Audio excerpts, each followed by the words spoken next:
Welcome to Business Reporter.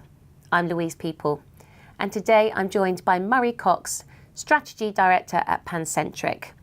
And we're discussing the changing landscape of digital transformation and how businesses will benefit.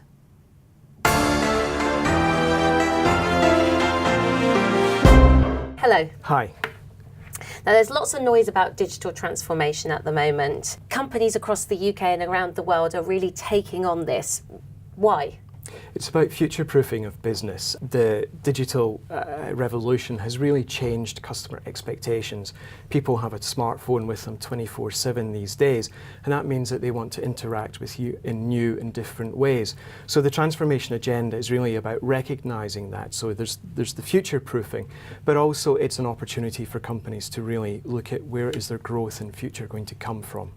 So there's a real pressure to do this now. Absolutely. The speed of change is really quite unprecedented, but what we find is that companies are often looking at digital transformation as a technology challenge, and clearly the tech is hugely important, but actually what it's about is getting much closer to your customers, having a deeper understanding of your customers than you've ever had before, and almost orientating your business around your customers. So thank you. I now understand a bit more about digital transformation. Clearly, it's a big challenge. How do companies ensure that their digital transformation is a success? It is a big challenge, and the success really depends upon leadership giving it a strong mandate.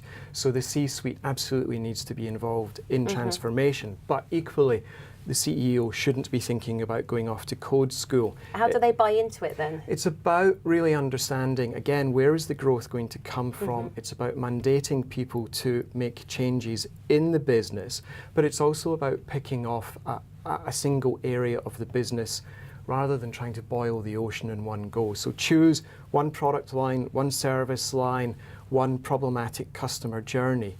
Focus on that, really get the learnings, and then take those learnings and apply them throughout the whole business. So you're saying it's quite specialised? It can be specialised, but the thing with digital transformation is that you need to think about it in a whole business context. Ultimately, if we look at the future, growth is going to come for nearly all companies through their digital presence. So therefore, we need to sort of slightly stop making it a separate thing and just get to the point where we talk about business strategy rather than digital strategy. Say I run a company and I'm keen to go down this pathway. What is part of the process? The first thing to do is establish some scope around what you're trying to achieve. First off, let's choose a contained project. Secondly, let's approach it with agile methodologies, and I'll talk more about those in a second. And then thirdly, it's keep iterating its speed and feed those learnings back into the business.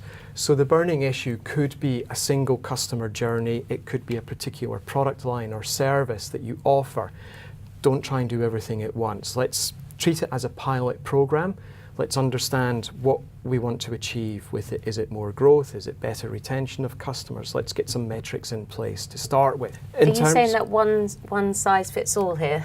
Not so much one size fits all, but more that you've got to have a really clear agenda for what you're trying to achieve. If you just think, oh, we're going to digitally transform, that can be a little bit too woolly. So let's start with some specificity and then really build from there. I appreciate that the customer is happy at the end there. Now, you did just touch on security as being a bit of an issue there. Can we discuss that a bit further? I mean, security is one of the fundamental hygiene factors. But again, as a customer interacting with a company digitally, my assumption is that you're going to look after my details. But where we need to be careful is that we don't get bound up in the technology issues. Getting close to the customers, really having a value proposition that will satisfy their wants and needs and that will stand out against the competition is the really hard part of digital transformation, and then allowing your company to support and sustain that change.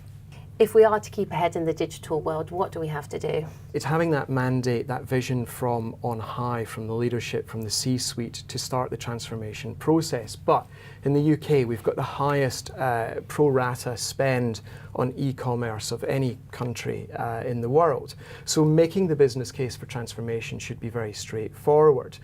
The imperative to do so is if we look at any number of industries that have been upended by digital technologies, really the trick here is to disrupt yourself before someone else has the opportunity to do it to you. Can we talk about how long it actually takes to put this process into action? Yeah, so the thing about digital transformation is that it's a journey rather than a destination. You know, we encourage clients to work with agile project methodologies, which means that it's a test and learn process. It's always iterating, and it really depends on the nature of the project. So, you know, it could be from three weeks to 3 years, and you know, any time scale in between. Again, what we advise clients to do is really think about a problematic area first, or a key area that they want to focus on. Tackle that first, get the learnings, and then do it on a much broader basis across the whole company. Murray Cox, thank you for your time this afternoon. It's been fascinating learning about digital transformation. Thank you.